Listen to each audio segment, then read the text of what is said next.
I'm just going to do this alphabetically. There's no gender bias at all. Starting with Bryan on my far right here. Bryan is British comics, basically. I just realised, it pains me to say this, I'm old enough to have bought this in 1982 when it came out, and Bryan had been doing comics for 10 years by that point. No. Six years. Six yeah. Luther Arkwright, one of his first things. Since then, he's kind of done everything: Batman, Judge Dredd, Sandman, all the big names, and he's also written his own work. Just to mention two that I think, if you haven't read, you really should, is Tale of One Bad Rat, which is a tale about, well, child abuse, but it's also a beautiful tale about the Lake District, about Beatrix Potter, about teenage runaways, and it's just incredibly beautiful book. And as someone who kind of lived in Newcastle for a while, I was very taken by Alice in Sunderland.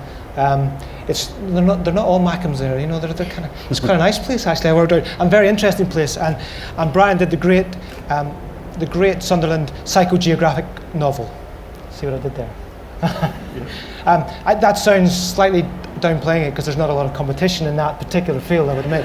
But it is a fantastic, intelligent, riveting book, and it will change your opinion of Sunderland, if you even have an opinion. It will give you one anyway. Bryan's here today. He's just done quite recently the latest in the Grandville series. Grandville is a kind of anthropomorphic adventure story. It's going to be 5 volumes all. This is the 3rd one we've just done, Bête Noire. It's a romp, that's what it is, I think. It's set in France. It's kind of James Bond meets Wind in the Willows, kind of, sort of. It also has the most wonderfully terribly wonderful puns on artists' names, which you have to ask him about that.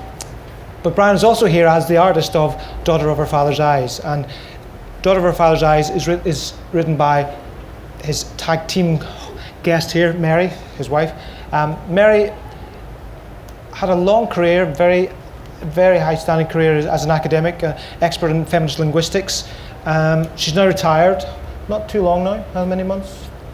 A year? Since 2009. 2009, so 4 years, so I apologise, 4 years. And she's found a new lease of life writing graphic novels. And it's not bad when your first one turns out to win the Costa Prize. You know, it's setting the bar quite high though for yourself, I would say. True.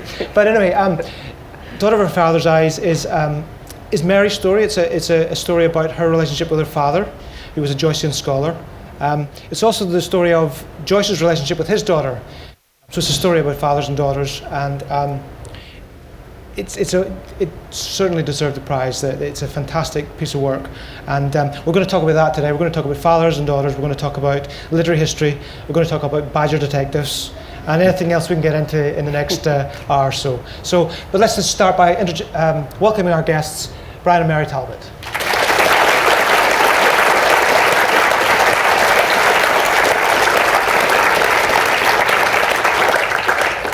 Mary, I'm going to start with you and just ask, a woman of such an impeccable professional background, what are you doing in graphic novels? Did they corrupt you? Slumming it.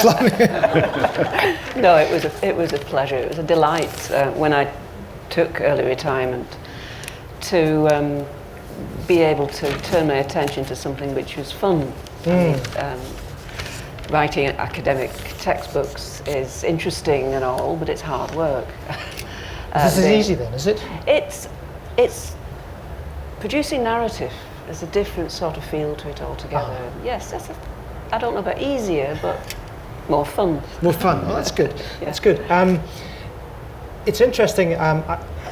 This is a memoir, as I said, and we use the phrase graphic novel a lot, but I mean, obviously, it covers all kinds of things. And memoir is actually one of the big things it covers. I mean, we think of Mouse, we think of Persepolis. Is there something about the form, do you think, both of you, that lends itself to memoir? It can be very intimate. I think it can be very personal. It can come in very close. And having the visual channel means it also can be very expressive, you know, facial expression and so on, body language. Yeah. I mean, perhaps that makes it particularly suitable. Do you think so, Bryan? Yeah, I mean, they can also sometimes, memoir, be a bit like reading somebody's diary, so they are very sort of personal. Yeah. I don't know if you saw a graphic novel called Dragon Slippers. Oh, no, I don't know that one. Yeah, this is what an abusive relationship looks like. And it really is like looking into someone's life. you know, sort of even privileged to be, you know, to go in there. Yeah, very personal, very direct contact, because you can put across a hell of a lot of information, just the mixture of words and pictures very directly. You know. Yes. Yes. Billy, Me and You is another one, Yeah. Yes, by Nicholas Streeton, which is about the death of a child. You know, it's incredibly harrowing, but because of the style it's in, very, very sketchy, sort of notebook style, it's very readable. I wonder, when you saw Brian's drawings of yourself as a kid, and your dad and your mum and your family, what was your kind of first reaction? It's lovely seeing yourself as a comic strip character, actually. It's delightful. And when I first saw myself as a comic strip character, it was the first page, supposedly present day page, and I thought, oh my God, I'm a Posy Simmons character. But yeah, it's lovely seeing some of the 50s and 60s scenes rendered in a cartoony style, you know, based on a lot of detailed references in terms of family albums. Yes. That said, you're quite often, there's lovely little footnotes through the book in which you're picking Brian up on his errors. Of course. You didn't tell him while he was drawing it, though. Well, This has been extremely close collaboration, you know, and it's been a very easy collaboration to do. It's been great. Usually the collaboration between a writer and artist, if it's divided up in comics, is that the artist gets a script, the artist gets a script, illustrate it. That's the end of the collaboration. You know, you just receive a script, illustrate it. The difference is we live in the same house, we're seeing each other every hour, you know, and it's very close collaboration, a lot of input both ways. You know, as I'm adapting Mary's script, I'm suggesting text changes to make the transitions easier and to make the story clearer, and Mary's suggesting artistic input. Oh, it'd be nice to have something there. But for the two-page spread in a school, and for some reason Mary only saw it after I'd finished drawing these 2 pages. And she said, you've got the girls and the boys sitting together. And I said, well, it's infant school. My infant school, the boys and girls used to sit together. She says, no, this one, we sit separately. I said, well, I'm not drawing it again. I said, I'll tell you what, how about if I put a little footnote at the bottom, you know, make fun of it, and you can tell me off for doing it. you can't do that. And anyway, everybody we showed it to, you know, the work in progress, we've had sort of family around, your friends, they all commented on this footnote. They'd all stop and go, oh, that's funny, you know. So we thought, So we actually went through the book looking to see where Mary had said something similar before, you know. Point out all your mistakes, that's what you say. My mother wouldn't be seen dead wearing a frilly apron, you know. And I'd complained about that. I said, you'll have to redraw that. She wouldn't be seen dead wearing a frilly apron. And he said, no, I'm not doing it. I like it. It looks very 50s, but she didn't wear one. I don't care. Didn't read Woman's Weekly either, but she's there reading one at one point. So we've got about 3 or 4 of these in, and you know, practically every review comments on them. You know, they've even been called sort of Joycean metatextuality, you know, yes. Of course it is. Great. Of course they were. Because that's exactly it. Well, listen, Mary, tell me about your dad. Paint a thumbnail. I know you spent years and 100 and something pages doing it, but I want you to sum him up in, you know, in a minute or 2. He was a curmudgeon. Curmudgeon. One word. Yeah, simple as that. He was very, very self-absorbed, very wrapped up in his writing, very talented, very busy, with a house full of kids in the early years. How many kids did you have in the There were family? 5 of us altogether, yes. 4 boys and myself, the youngest, a girl. In the early years it was very noisy, I imagine. He was busy working on his MA thesis, which he completed in 1959 when I was 4-ish. Was turning 5. He had his own room with his typewriter, which he lived in most of the time. Were you allowed in? Not generally speaking, no. He was a chain smoker. He was very grumpy when he was disturbed, when he was in the middle of something, which I actually understand now. I didn't at the time. And I actually relate to quite a lot of his issues because, as you've already indicated, an academic, and I have written things, and I have been aggravated at disturbances, and I've had deadlines to meet, which family issues have got in the way of. So I can see I can see his side of things now. But of course, as a small child, I couldn't. When he did pay attention, it was huge attention. Utterly charming, especially to little girls. Was it when you got a little older that was the problem started? I think Mary means other little girls. Other little girls. Right. Any little girls, yes. He wasn't, as far as I'm aware, my brothers might be able to elaborate more, he wasn't that interested in his sons. I don't know whether they actually got the attention that I did when he did favour children with attention. There's a wonderful line, very eloquent and very, very succinct. Claims about men being unable to express emotions irritate me no end. My father did anger very well. Yes. Well, how did that express itself? Well, how did it express itself? Well, it's hard to put across his... It's difficult to say. His sarcasm, he could just reduce to this big. Yeah. You know, at a word. You know, he scared the shit out of me. Well, I was going to ask. He was a big guy as well, you know. Was he was he? a big guy, and I was there dating Mary. I was 18 and had long hair and, you know, usually an anchor around my neck, and a working class lad, and I just felt like, you know, about this big at the side of him. Was he welcoming in any way? Not really, no. He could use literary quotations as put-downs. I mean, for example, the page that you were looking at just then, how sharper than a serpent's tooth is an ungrateful child. Yeah. I was said to say that to a 5-year-old. My response was, I'm not a serpent's tooth, of course, because I didn't know about metaphor. I hadn't. 5-year-olds don't have metaphor. And that's perfectly happened. One night I just brought Mary home, walked her home, and we walked in, and you know, we looked like a pair of hippies basically, and he said, "Oh, the raddle-taddle gypsies, oh," you know, he's got all these literary quotes. And there's another father and daughter in this story, which is Joyce and Lucia, which allows me a question I never thought I'd get to ask. Was Joyce a bad dad? Almost certainly he was a bad dad, yes. I mean, he was an alcoholic, chain smoker. He was also, obsessed with writing, very preoccupied. I think he was probably a lot more affectionate. He was preoccupied, but probably a lot more demonstrative when he was off duty. Yes. And Lucia actually idolised her father. I mean, she hero worshipped him. He could do no wrong. She had her difficulties with her mother, particularly. Yes, that comes across. And there was a lot of jealousy between them, I think. Yeah. He's an interesting character, Joyce, because obviously there's this radicalism in him that's there in the work, very much so, and yet he could be very conventional in his attitudes to his daughter. Yes, a lot of which was probably in cahoots with Nora. Nora Barnacle is of course, his wife, yes. yeah. Yes. But yes, they had very conventional notions about what was right for her. I mean, they weren't particularly broad-minded. They didn't want her to have a career. She wanted to be a dancer. Yeah. And when they weren't happy about her performing, she wanted to be a teacher of dancers therapy. And they weren't particularly happy about that as well.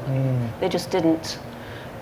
They didn't take her seriously. They didn't take her into their considerations. They were very much wrapped up in themselves, wandering around, living in one place and then another. And for a young woman with ambition and trying to set down her roots as a professional, it just didn't work. No.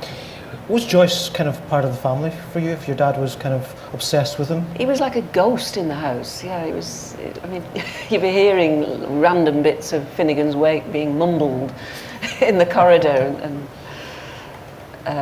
So he was there. He was there. And you saw, I mean, the book is really about the some overlaps between your experience and Lucia's experience, I guess, although her story is ultimately much more tragic.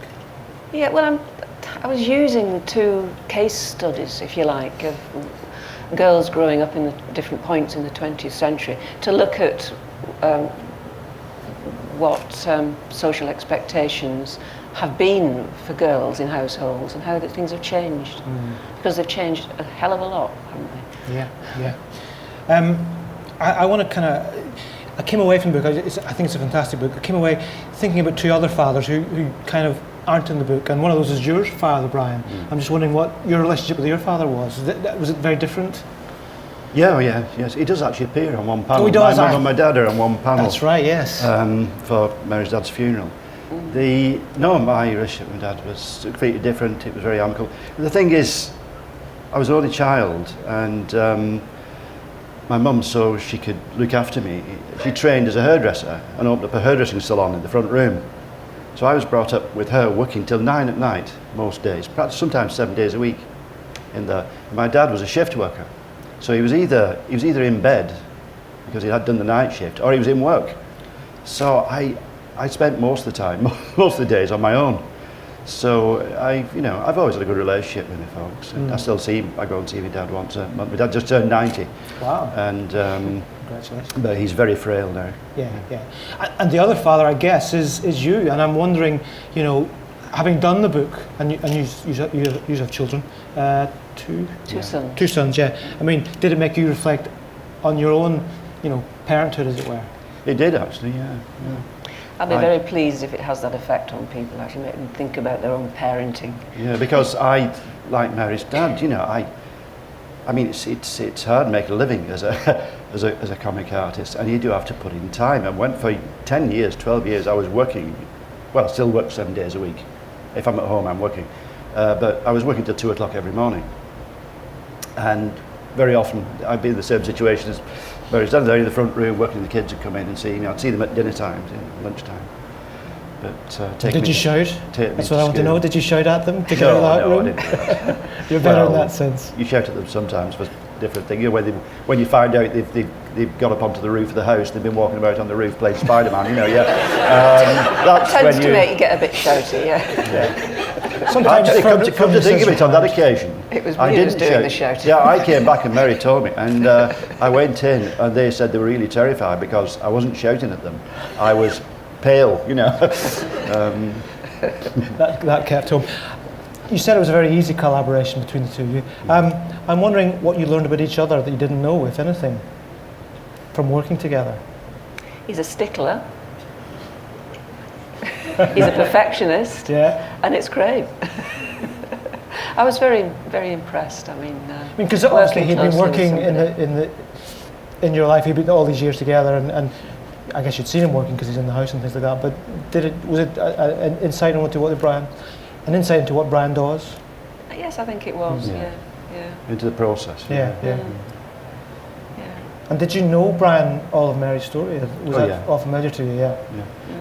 In fact, some of them, when she was writing the script, I was reminded, why you have that bit in when that's happened. She went, Now, one of the glories of it is the thing about being married 40 years. You can't tell anything new. I was just going to say, one of the glories of the book is the transitions between 1910, 1920, Trieste, Paris, 1950s, Northern England, and today, well, nearly today. It seems very simple and elegant, Bryan. I'm just wondering how much work goes into that invisibility. There's a lot of research, for costume, even things like advertising, signs, cars, you name it. Just getting the atmosphere right. In the 50s stuff as well as the 20s stuff. Did that feel familiar for you both? That world, that kind of the world of your childhood? Well, the 50s, 50s Wigan, yes. 50s Wigan, yeah. It was just waiting there to be rediscovered. That's right. It does make you realise that it was a different era. Yeah. I suppose the question to ask is, was there a temptation to try find some visual equivalent to Finnegan's Wake or something like that kind of Joycean explosion of language and things like that? Because you kept it quite simple for understanding. It had to be very accessible. Yeah. It had to be very accessible. That's why I chose this quite simple style. People have commented on the uses of different style in the book, and that's wrong. There's actually only one basic underlying drawing style in the book. What's different is the way I've treated the different sections, the way I've rendered them, just to make them distinct. Yeah. Because it's very important for the reader not to be confused between the two strands. You had to know exactly which strand the two strands are following. Well, clearly it worked, because it not only got a nomination for the Costa Prize, then it won the biography strand. I'm wondering what that night was like for you both. Great. Just great. It was very glitzy and glamorous. It was great, yeah. I mean, we didn't expect to win. We weren't going to beat Hilary Mantel, you know, just won the Booker Prize. I mean, if we had done it, it'd been like the Rite of Spring over again. It would have been lynched, Rioting, you know. in the street. It was a great glamorous party. I met Dave Gilmour, Pink Floyd. I was talking to him. It was great. Yeah. Ian Hislop. We all got on with really.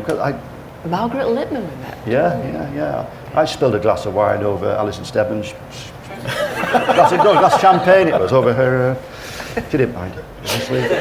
No, I said to Ian Hislop, he was a bit sort of standoffish at first. He said, "Oh, it was nice to meet you." And I said, "We share a common passion." He said, "What's that?" I said, "William Hogarth." And that was it. We were just talking about William Hogarth for 20 minutes, so that was great. Well, what does that award say about where we are now in terms of, you know, graphic novels? The fact that we've got this weekend dedicated to it. Well, something it's has changed. part and parcel of it. It's the same. It's part of the same thing. I mean, I think there have obviously been awards for Chris Ware in the past, Joe Sacco in the past, but I don't think there've been. Well, Guardian Prize is a British one, but presumably it does suggest there's been a change in the atmosphere in terms of how graphic novel is regarded in the culture. Well, yes. I mean, there's been national coverage of graphic novels on a weekly basis in the past few years. I mean, you wouldn't have had that a decade ago. Certainly not 2 decades ago. But there's so much out there now. There's such a wealth of stuff. There's more than anybody could read. It's true. In all these different formats, all these different genres, you know, something for everybody. Yeah, so in the past, somebody new to graphic novels, comics, discovering them, there would have been, you know, 30 years ago, there was a very limited number you could actually read before you started getting on a reprints of Spider-Man or something.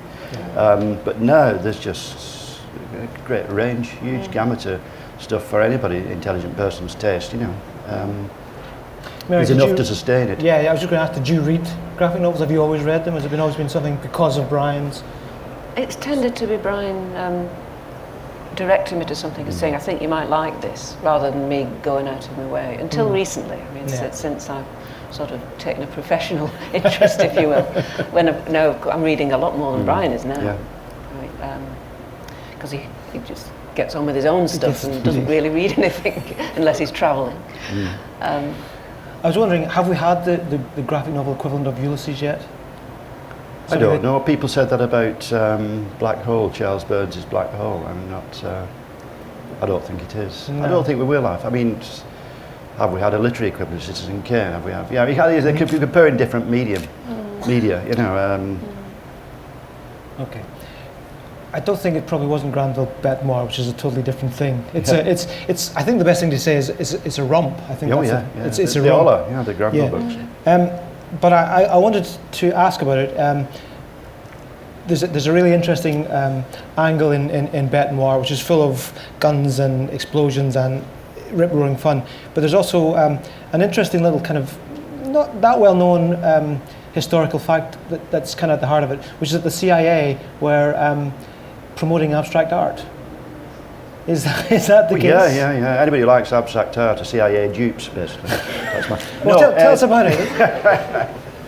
It's a way of me getting back at my tutors when I was 18. Because they made you. I was taught by 3 exhibiting fine art abstract artists, and they were sort of fine art fascists, basically, and they wouldn't let any of the students do anything figuratively. I'm a figurative artist, you know.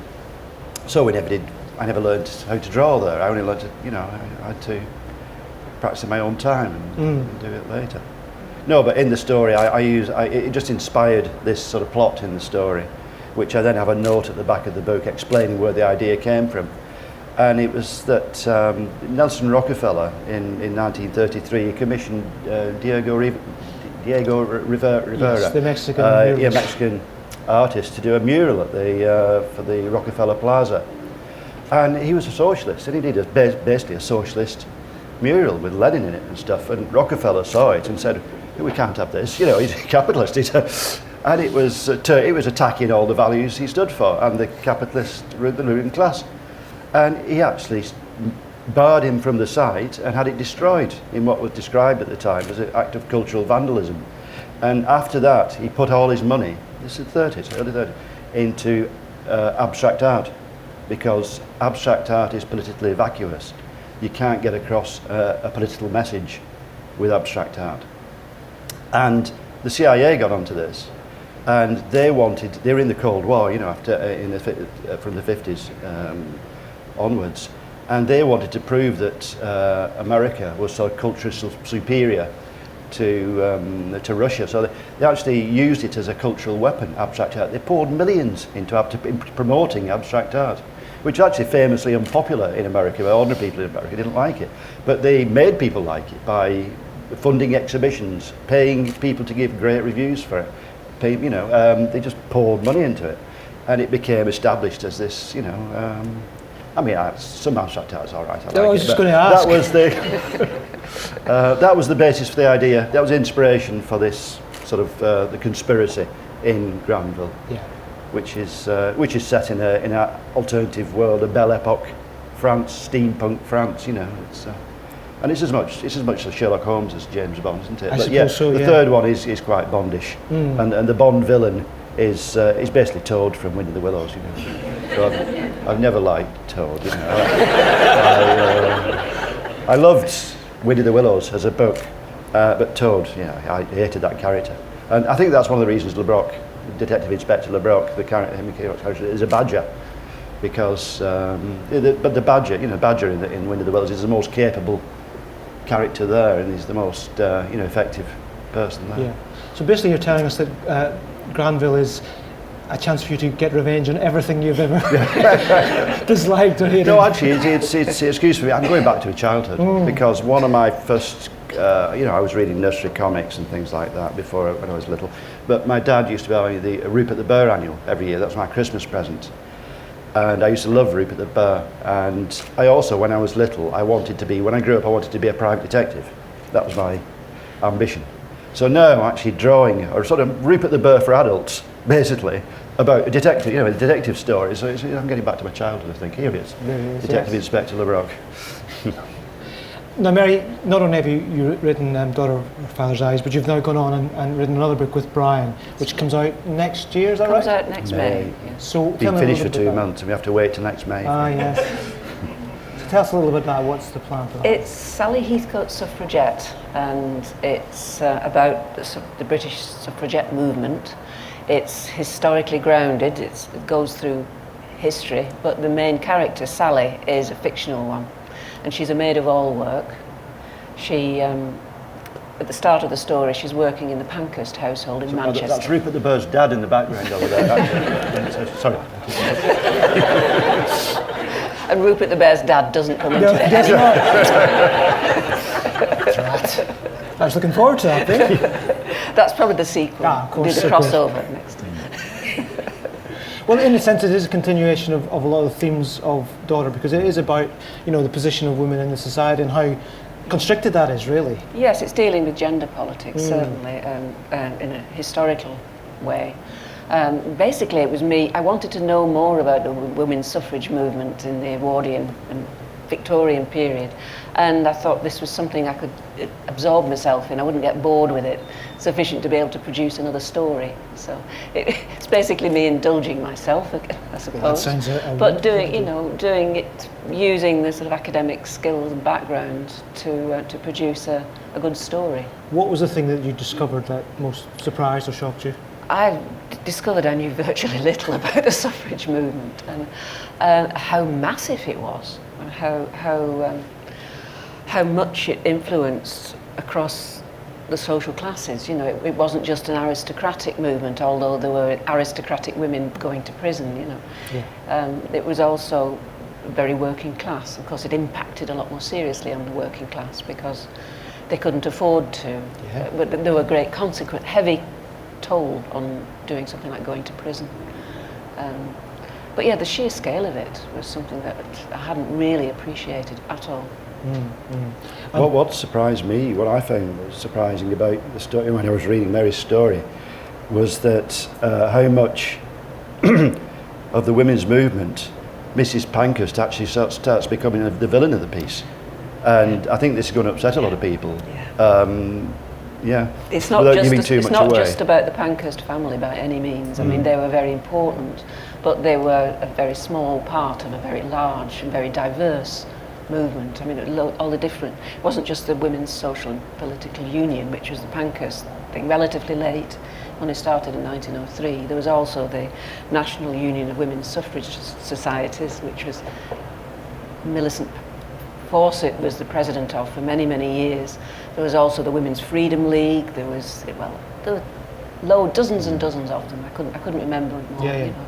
Artists, Suffrage League, etc., etc. I got a sneak preview just before the show, and one of the shocking sequences is a sequence in prison, which, you know, I know Guantanamo did kind of string to mind, because there's some quite horrific things that were done to the women the suffragists. Yes. Yeah, it was torture, pure and simple. I mean, there was the sort of stuff which we've heard about a lot more with regard to Northern Ireland than we have. The struggle was going on at the same time, really, in parallel. That's true. Yeah. In that period. I mean, the forcible feeding, following on from hunger strike, was it was standard practice for several years.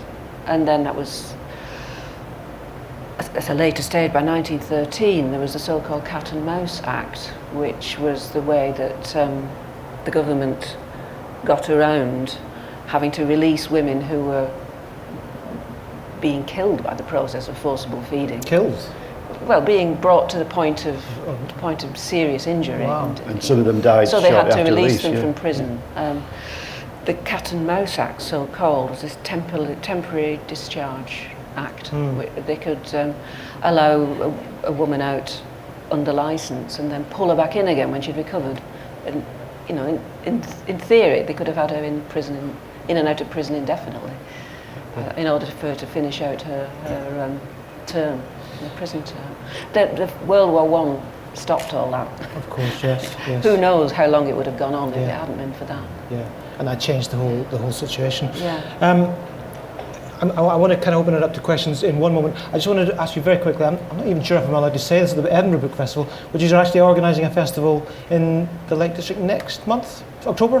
End of October. End of October. Yeah, we're not doing all the hard work of organising Oh, I it. see. We're just two of the founder patrons, as it were. That's what we're called. What does that the other say? one's Sean Phillips. Oh, is it right? Yeah. Well, what does that say again about the sense that things have moved forward in terms of... Yeah, well, it's part of the same sort of zeitgeist, isn't it? It's part of this whole movement that's building up. It's great. It's I've seen it over the last 40 years, slowly happening. You know, I mean, I was actually doing a talk in the early 80s on the history of comics, because I've always tried to do my best to promote comic consciousness, and I've done talks at libraries and universities, and I used to end by saying, and the future is the graphic novel, you know, sort of evangelical about this, and I can see it coming true. It's great. And we've arrived at that moment. But yeah, for anybody who doesn't know, the Lakes Festival, it's going to be Britain's first European-style comic festival. This means it's not like a comic convention or a comic mart that we've had for years and years and years.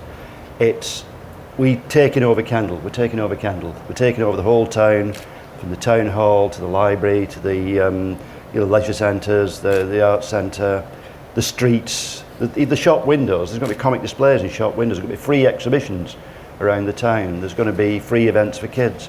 It's going to be structured not like a comic convention, but like the book festival with ticketed events. So you can go there for nothing and just pay for the events you want to see. Although there are several free talks and events. Including one about Sally Heathcote. Including one about Sally, yeah, that's a free one. So you get a second go.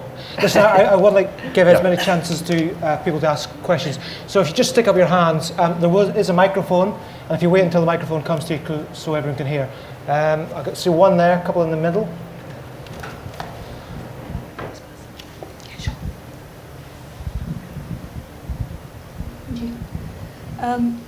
Mary, clearly your academic background has had a big influence on your comic career as it is developing.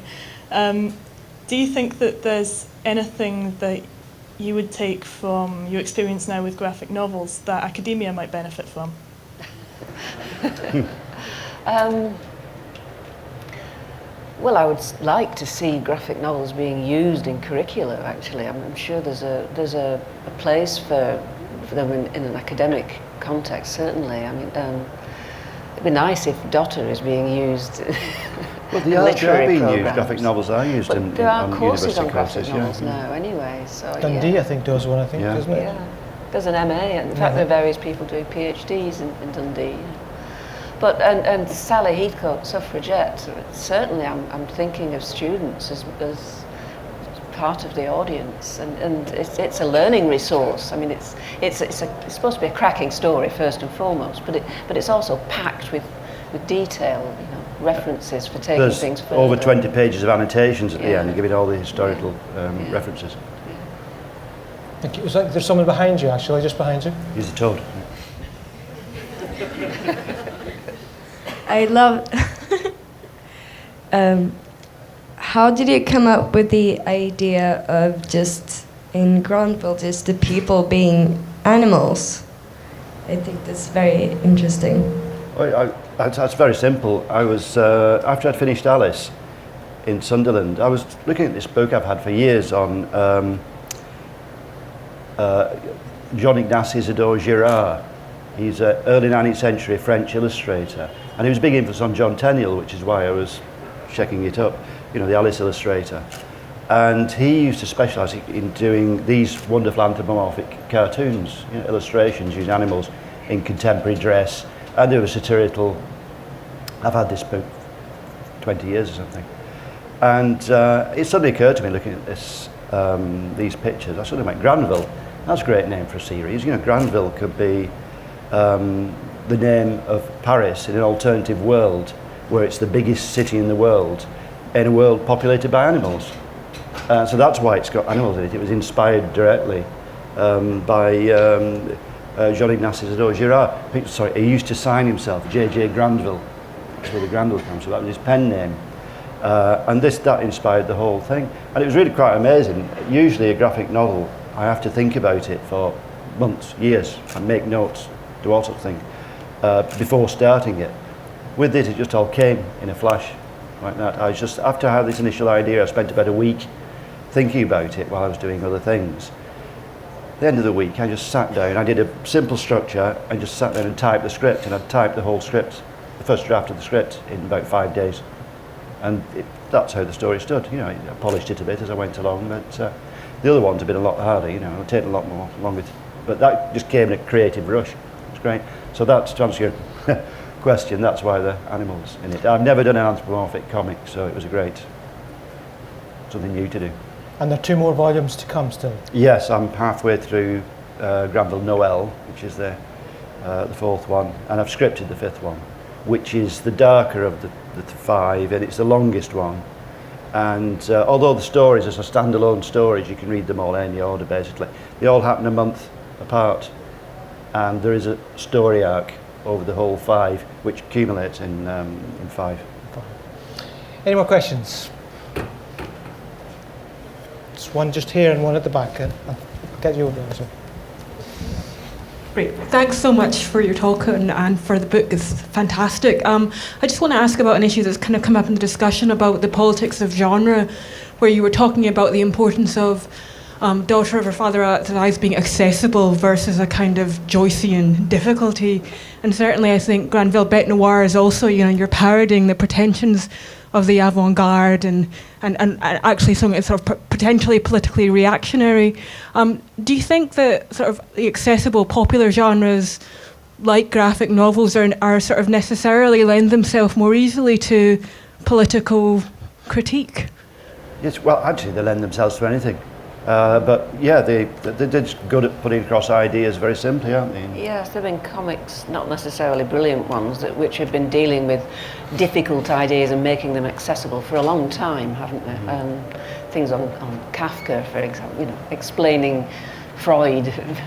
Is it called Freud for Beginners or something like that? Series, yeah. Series a long time ago, yeah. There's that sort of use for them. Still used that way. I was reading something recently called Paracomic, which is about participatory economics, you know. Yeah, I don't know if you've seen Logic Comics, which is brilliant. Yeah, it's quite a hefty comic dealing with, I think it's basically mathematics and Bertrand Russell. It's the life of Bertrand Russell. And I'm terrible at maths, you know, I mean, after plus and minus. But yeah, I never thought I'd be fascinated reading something about mathematics, and it got across the information and these complex ideas that Bertrand Russell was working on very simply and directly by using the mixture of words and pictures. Does that suggest, though, that complexity might be a problem for graphic novel form? Do you know, getting very complex ideas expressed in a complex way? I would suggest Alison Sutherland would suggest otherwise. Yeah, well, it makes them less dry, because in the case of Logic Comics, it makes it much more personalised, because you've got the people, characters, you know, talking to one another. It presents it in a more images symbolically way. representing things. You know, it's easy for you to take in. I mean, I've heard that, you know, comics, when you're reading comics, you're actually using two different parts of your mind. I've heard it described as multiple literacy. So it's going in through two channels. Any information in a comic, it's actually entering your head through two different channels. You're multitasking, all of you. There was one just at the back here.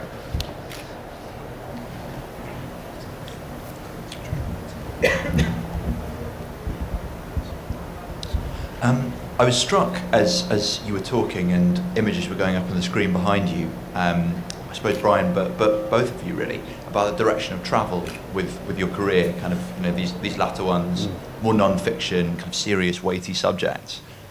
A big contrast, I guess, to the sort of Judge Dredd stuff. And earlier, how do you feel? Do you feel that your palette's kind of expanded, or are you going to prefer doing that kind of work now? Which kind of work? Sorry, the more sort of serious. And kind of non-fiction. Grandville isn't particularly serious. There are some serious themes in it. You know, the second one, it's about the morality of terrorism. You know, and there are some serious themes. The current one I'm working on, it's about religious cults and con men and stuff. But basically, the romps, as you said. But I think, you know, I enjoy doing any sort of comic. I get bored quite easily. So I mean, after I've done one sort of thing, I'd like to do something else. Also, I think people like the Beatles and David Bowie are a big influence on me. The way they sort of reinvented themselves for each album, and I quite like that idea. So that's been at the back of my mind, I think, while I've been doing these different things. Have you seen any of Sally yet? Yeah, some came on. You'll have looked. That really doesn't quite look like me, does it? That's because the finished artwork's by Kate Charlesworth, who's and I've done the layouts and the panel compositions and the lettering, but Kate's done the finished art. So actually, if Mary was if you can see Mary's the script writer of the book, I was the director and Kate was the performer, if you like. Yeah. There's someone up at the back on this side as well. I'm making you work, sorry. You just stick up your hand so you can know where you are.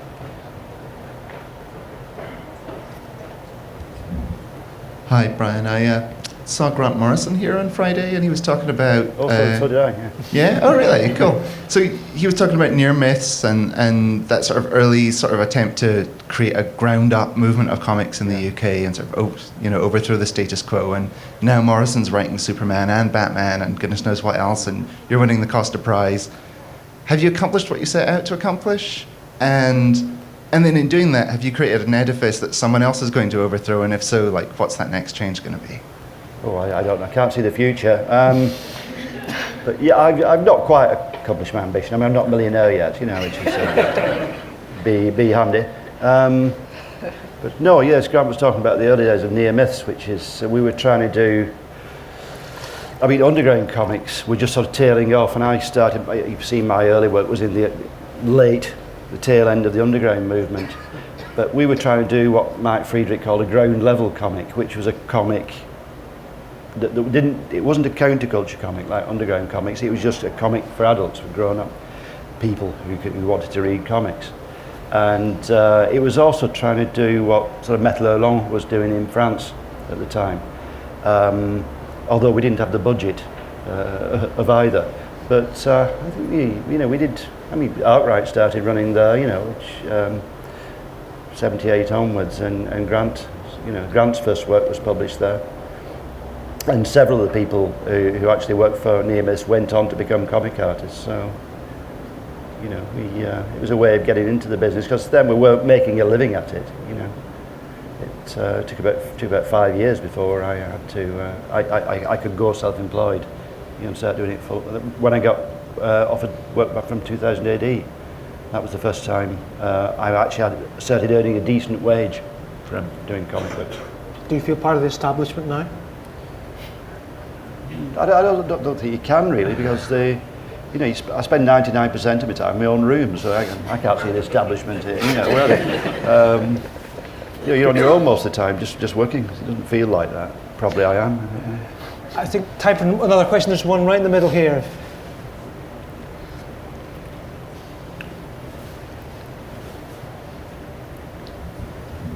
Hi, I was just wondering how your family responded, Mary, to the book, Daughter of the Father's Eyes. Very positively. You can ask some of them over there. Yeah, ask my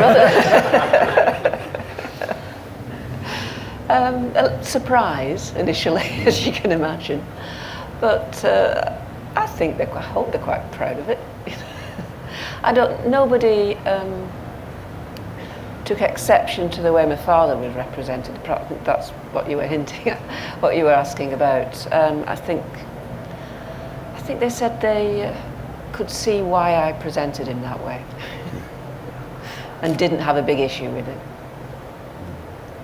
I think many of them bought copies for their friends. You know. Yes, they all have copies. It can't be that bad. Maybe time for one more question if we've got anyone. Does anyone else want to ask anything? No.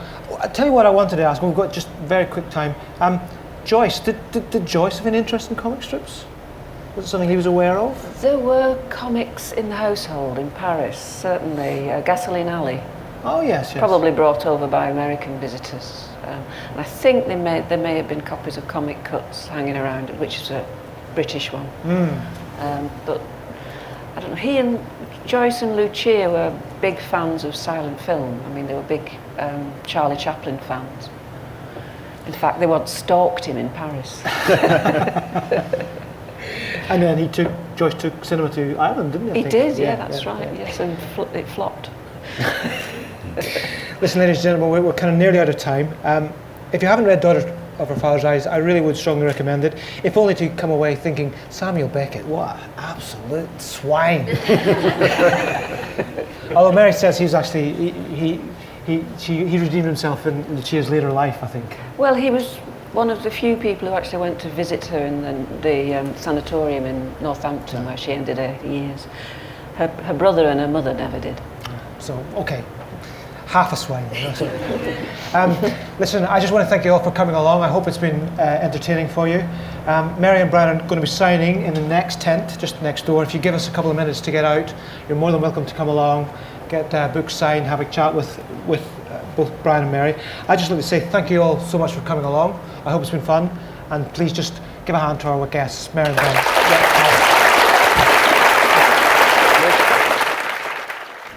I've just been to see Mary and Bryan Talbot. I've read quite a lot of Bryan Talbot's graphic novels, and I particularly like his artwork, his style, and I was intrigued to come along and see the latest one, which Daughter of Her Father's Eyes, which is written, scripted, as Bryan was describing, by his wife, which they talked about the collaboration, the fact that she's coming from an academic background and trying to do work with Bryan, her husband, an interesting experience. So I thought it was very good, very interesting.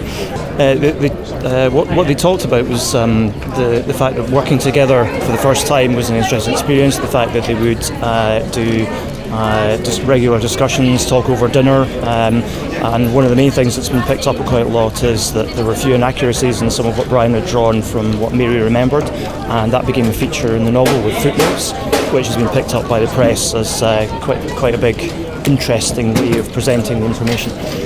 I've been to the book festival before. A long time ago, we brought friend's kid along for a child's event, which was entertaining, if lively. We've been to several other events over the years, and we came to see Alan Johnson a few days ago. That was intriguing.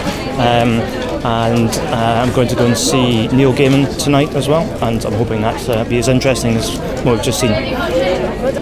I think it's interesting to have the strip as part of the book festival. I think that's maybe an acknowledgement that graphic novels are not seen as something that's just for geeky, specky people, he said, and that the crossover where you've got political and other contentious issues that are represented in graphical form is a good way of getting across information.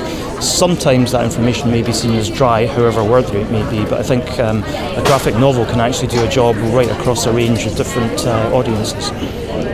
I've just been to the Mary and Bryan Talbot book festival show. I enjoyed it a lot more than I thought I would. I came because my husband is a big fan, and so we just bought 2 tickets, and I wasn't really sure that it's something I would particularly like, but Mary Talbot in particular, because there's a kind of feminist thing strand to what she's doing, her background, her academic background. So we have actually just bought the Eyes of the Father's Daughter of the Father's Eyes, whatever it's called, and I think my husband's bought that thinking that I might fancy it, and he's probably right, so that's, yeah. To be honest, this is the first time we've come to the book festival for quite a few years, and it's really because we know somebody who works here who gave us a programme and got us organised early enough, and so we've been to, this is the 3rd or 4th things we're going to overall. So. Well, comic strip's not been something, as I said, that I have been particularly interested in, but I think it is interesting to have a kind of subset of the festival, whether bringing comic strip into mainstream or not. I probably don't have so much a view about it, but I quite like the idea of having a kind of mini festival within a festival, so yeah, I think that's quite an interesting idea. I've just been to see Bryan and Mary Talbot, who of course won the Costa Prize for their graphic novel. Let me just read the title, Daughter of Her Father's Eyes, because I've just bought it. It's absolutely fantastic that we've got such a good weekend events actually with all the graphic novels, because it's a genre I think that's becoming increasingly popular, and it's wonderful that, considering all the literary giants that you have at the festival, it's wonderful that you're incorporating this whole new style of writing. I think that's the interesting thing, you know, they're keen to produce graphic novels with scripts that have social interest and could potentially have political ramifications as well, and I think and in that respect it's a really good medium, because all the balloons can be translated into different languages, you see, so it's accessible to anybody in the world actually. I think it's what's been fascinating about it, because it started off as a biannual event, and then eventually it became biannual, and what I think is absolutely astonishing, quite frankly, is the volume of authors you're getting. I mean, over 800 is phenomenal. I don't know if you're going to peak it at 1,000, but it's a heck of a lot and it's just the most fantastic festival, you know, revolving around books, probably in Britain, if not in Europe. It must be the biggest first festival in Europe, is it not?